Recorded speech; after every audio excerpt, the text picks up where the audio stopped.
Unang Juan, unang kabanata. Yaong buhat sa pasimula, yaong aming narinig, yaong nakita ng aming mga mata, yaong aming namasdan at nahipo ng aming mga kamay, tungkol sa salita ng buhay. At ang buhay ay nahayag, at aming nakita at pinatotohanan, at sa inyo'y aming ibinabalita ang buhay na walang hanggan, nakasama ng Ama at sa atin ay nahayag. Yaong aming nakita at narinig ay siya rin naming ibinabalita sa inyo, upang kayo naman ay magkaroon ng pakikisama sa amin. Oo, at tayo ay may pakikisama sa Ama, at sa kanyang anak na si Hesukristo. At ang mga bagay na ito ay aming isinusulat, upang ang ating kagalakan ay malubos. At ito ang pasabing aming narinig sa kanya, at sa inyo'y aming ibinabalita, na ang Diyos ay ilaw, at sa kanya'y walang anumang kadiliman.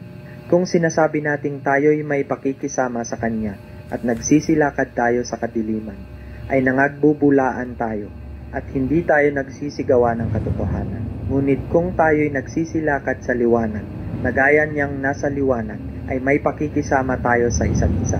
At nililinis tayo ng dugo ni Jesus, na Kanyang anak sa lahat ng kasalanan. Kung sinasabi nating tayo'y walang kasalanan, ay ating dinadaya ang ating sarili, at ang katotohanan ay wala sa atin.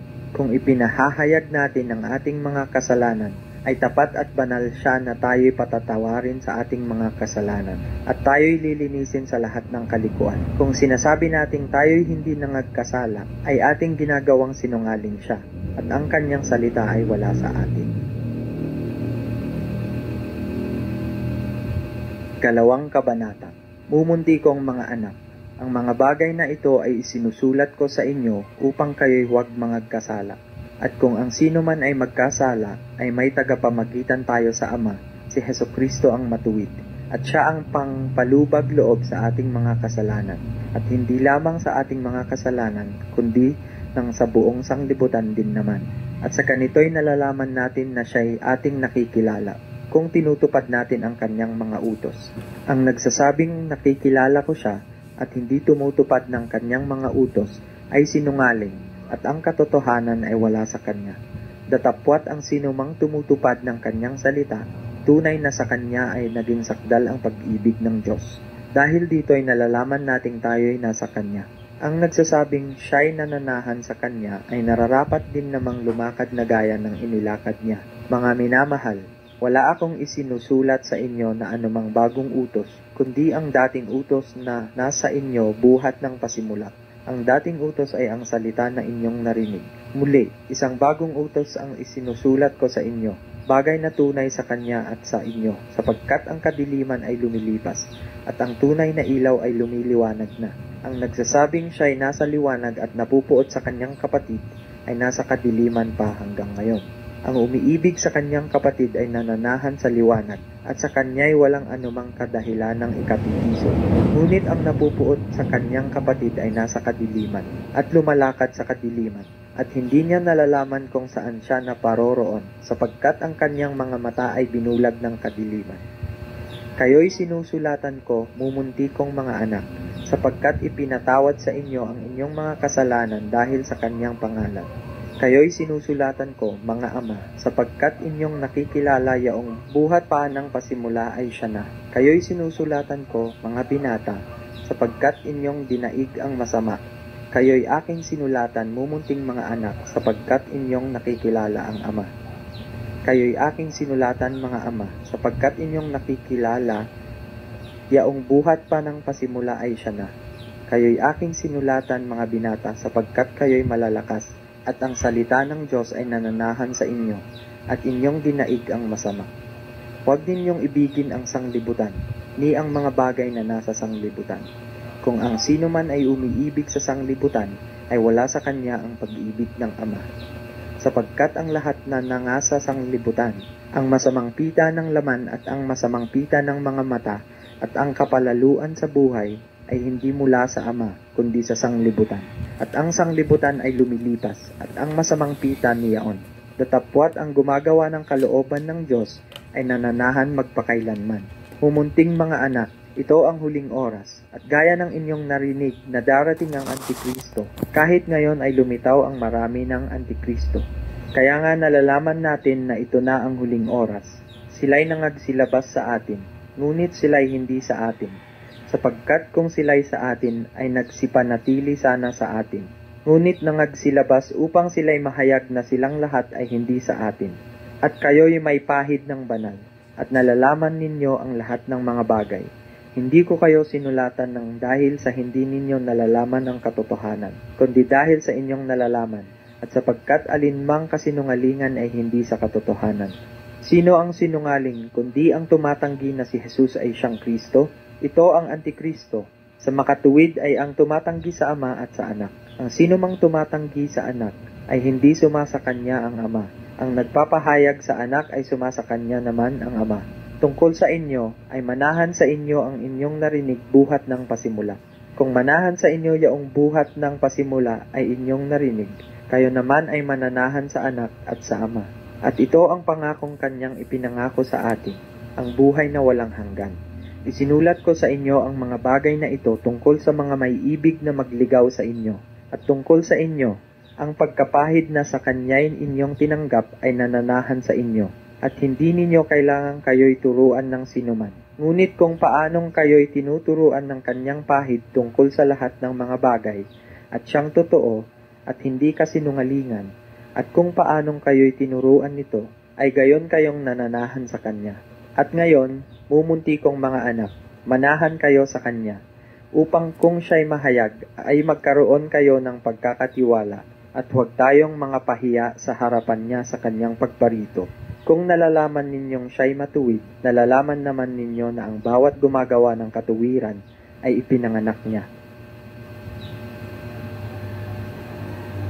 Ikatlong kabanata. Masdan ninyo kung gaanong pag-ibig ang ipinagkaloob sa atin ng Ama, upang tayo'y mga tawag na mga anak ng Diyos, at tayo'y gayon nga. Dahil dito'y hindi tayo nakikilala ng sanglibutan, sapagkat siya'y hindi nakilala nito. Mga minamahal, ngayon ay mga anak tayo ng Diyos, at hindi pa nahahayag kung magiging ano tayo. Nalalaman natin na kung siya'y mahayag, tayo'y magiging katulad niya, sapagkat siya'y ating makikitang gaya ng kanyang sarili. At sino mang mayroon ng pag-asang ito sa kanya, ay naglilinis sa kanyang sarili, gaya naman niyang malinis. Ang sino mang gumagawa ng kasalanan, ay sumasalangsang din naman sa kautusan. At ang kasalanan ay ang pagsalangsang sa kautusan. At nalalaman ninyo na siya'y nahayag upang mag-alis ng mga kasalanan, at sa kanya'y walang kasalanan. Ang sino mang nananahan sa kanya ay hindi nagkakasala. Sino mang nagkakasala ay hindi nakakita sa kanya, ni hindi man nakakilala sa kanya. Mumunti kong mga anak, huwag kayong padaya kanino man. Ang gumagawa ng katuwiran ay matuwid, gaya niya na matuwid. Ang gumagawa ng kasalanan ay sa dyablo, sapagkat buhat pa ng pasimula ay nagkakasala ang dyablo. Sa bagay na ito'y nahayag ang anak ng Diyos upang iwasak ang mga gawa ng dyablo. Ang sino mang ipinanganak ng Diyos ay hindi nagkakasala, sapagkat ang kanyang binhi ay nananahan sa kanya, at siya'y hindi maaaring magkasala, sapagkat siya'y ipinanganak ng Diyos. Dito nahahayag ang mga anak ng Diyos, at ang mga anak ng dyablo. Ang sino mang hindi gumagawa ng katuwiran ay hindi sa Diyos, ni ang hindi umiibig sa kanyang kapatid, sapagkat ito ang pasabing inyong narinig buhat ng pasimula, na mangag-ibigan tayo sa isa't isa. Hindi gaya ni Cain na siya'y sama-sama at pinatay ang kanyang kapatid. At bakit niya pinatay? Sapagkat ang kanyang mga gawa ay masasama, at ang mga gawa ng kanyang kapatid ay matuwid. Huwag kayong mangagtaka mga kapatid, kung kayo'y kinapupuutan ng sanglibutan. Nalalaman nating tayo'y nangalipat na sa buhay mula sa kamatayan, sapagkat tayo'y nagsisiibig sa mga kapatid. Ang hindi umiibig ay nananahan sa kamatayan. Ang sino mang napupuot sa kanyang kapatid ay mamamatay tao. At nalalaman ninyong sino mang mamamatay tao ay hindi pinananahanan ng buhay na walang hanggan. Dito'y nakikilala natin ang pag-ibig, sapagkat kanyang ibinigay ang kanyang buhay dahil sa atin. At nararapat nating ibigay ang ating mga buhay dahil sa mga kapatid. Datapwat ang sino mang mayroong may pag-aari sa sanglibutang ito, at nakikita ang kanyang kapatid na nangangailangan, at dooy ipagkait ang kanyang awa, paanong mananahan ang pag-ibig ng Diyos sa kanya? Mumunti kong mga anak, huwag tayong magsiibig ng salita, ni ng dilaman, kundi ng gawa at katotohanan. Dito ay makikilala nating tayo'y sa katotohanan at papapanatagin natin ang mga puso sa harapan niya. Sapagkat kung hinahatulan tayo ng ating puso, ang Diyos ay lalong dakila kaysa ating puso at nalalaman niya ang lahat ng mga bagay.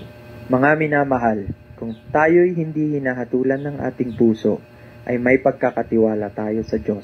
At anumang ating hingin ay tinatanggap natin sa Kanya, sapagkat tinutupad natin ang Kanyang mga utos at ginagawa natin ang mga bagay na kalugod-lugod sa Kanyang paningin. At ito ang Kanyang utos, na manampalataya tayo sa pangalan ng Kanyang anak na si Hesukristo, at tayo'y mag-ibigan ayon sa ibinigay niyang utos sa atin. At ang tumupad ng Kanyang mga utos ay mananahan sa Kanya, at siya ay sa Kanya.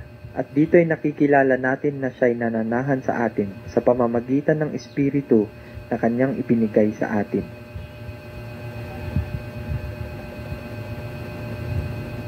Ika-4 na kabanata.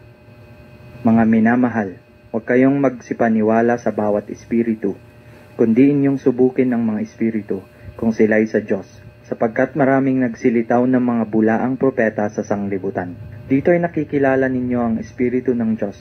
Ang bawat espiritong nagpapahayag na si Hesukristo ay naparitong nasa laman ay sa Diyos.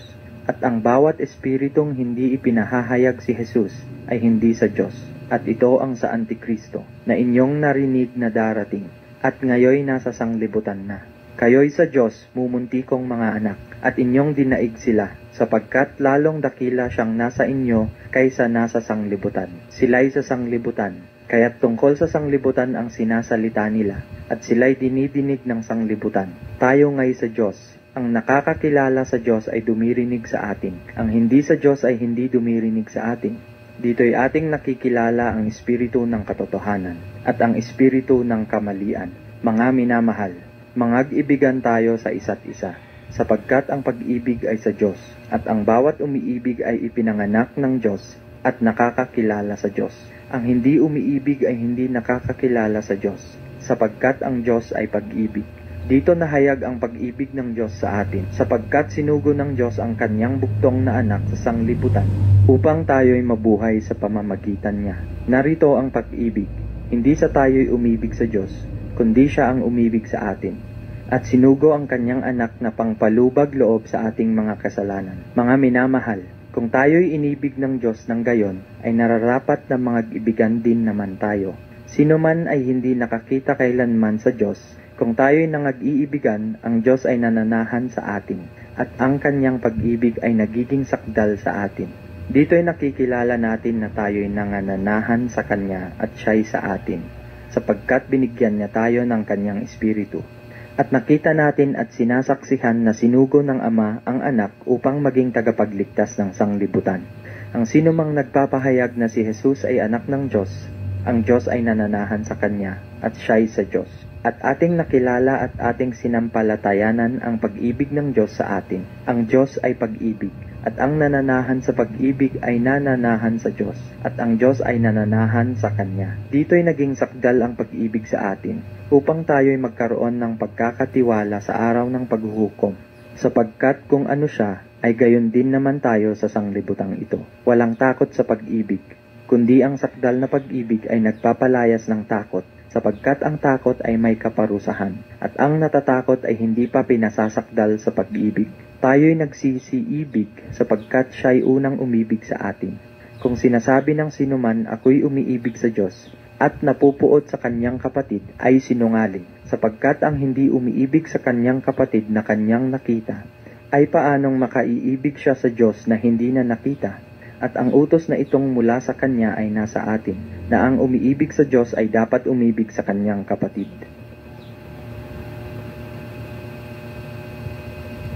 Ika-5 kabanata.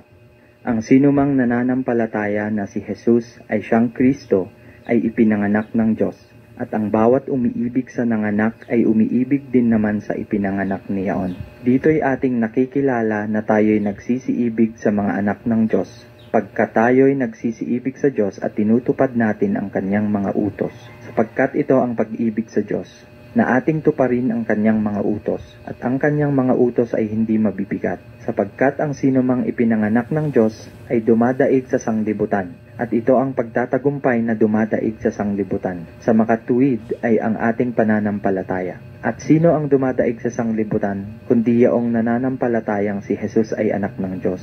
Ito yaong naparito sa pamamagitan ng tubig at dugo. Sa makatwid ay si Hesukristo, hindi sa tubig lamang, kundi sa tubig at sa dugo. At ang Espiritu ang nagpapatotoo sapagkat ang Espiritu ay katotohanan. Sapagkat may tatlong nagpapatotoo, ang Espiritu, ang tubig at ang dugo. At ang tatlo ay nagkakaisa. Kung tinatanggap natin ang patotoo ng mga tao, ay lalong dakila ang patotoo ng Diyos. Sapagkat ito ang patotoo ng Diyos. Sapagkat ito papatotoo tungkol sa kanyang anak. Ang pananampalataya sa anak ng Diyos ay may patotoo sa kanya. Ang hindi nananampalataya sa Diyos ay ginagawang isang sinungaling ang Diyos, sapagkat hindi sumasampalataya sa patotoo na ibinigay ng Diyos tungkol sa kanyang anak. At ito ang patotoo, na tayo'y binigyan ng Diyos ng buhay na walang hanggan. At ang buhay na ito ay nasa kanyang anak. Ang kinaroroonan ng anak ay hindi kinaroroonan ng buhay. Ang hindi kinaroroonan ng anak ng Diyos ay hindi kinaroroonan ng buhay. Ang mga bagay na ito ay isinulat ko sa inyo, upang inyong maalaman na kayo'y mayroong buhay na walang hanggan. Sa makatuwid ay sa inyong nananampalataya sa pangalan ng anak ng Diyos. At ito ang nasa ating pagkakatiwala sa Kanya, na kung tayo'y humingi ng anumang bagay na ayon sa Kanyang kalooban, ay dinidinig tayo niya.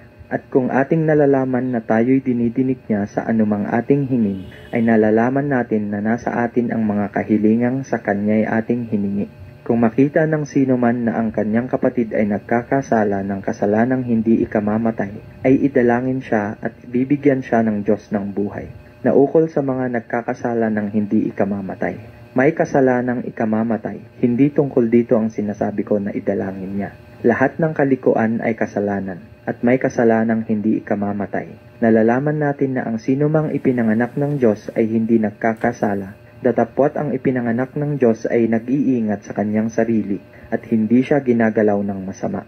Nalalaman natin na tayo sa Diyos at ang buong sanglibutan ay nakahilig sa masama, at nalalaman natin na naparito ang anak ng Diyos at tayo'y binigyan ng pagkaunawa upang ating makilala siya na totoo, at tayo'y nasa Kanya na totoo, sa makatuwid ay sa Kanyang anak na si Hesukristo. Ito ang tunay na Diyos at ang buhay na walang hanggan. Mga anak ko, mag-ingat kayo sa mga Diyos-Diyosan.